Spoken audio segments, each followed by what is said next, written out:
In this video, I'm going to show you how to convert image to PDF on your iPhone on iOS 16. That is quite simple and easy to do, so let's begin.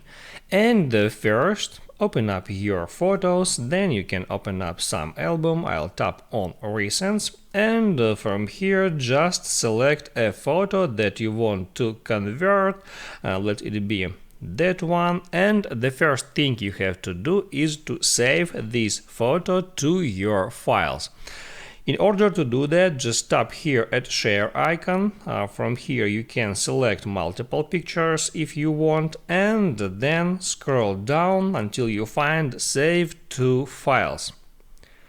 Now select a folder where you want to save those images. It can be iCloud Drive, or you can select, for example, Downloads or Shortcuts folder.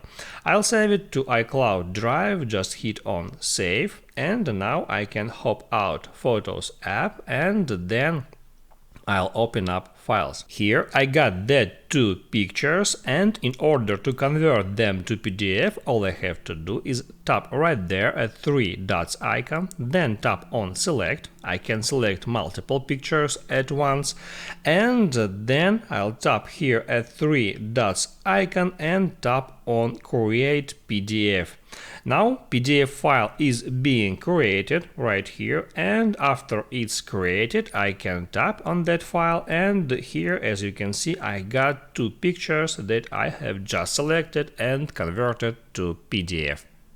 If this video helped you out, don't forget to like and subscribe.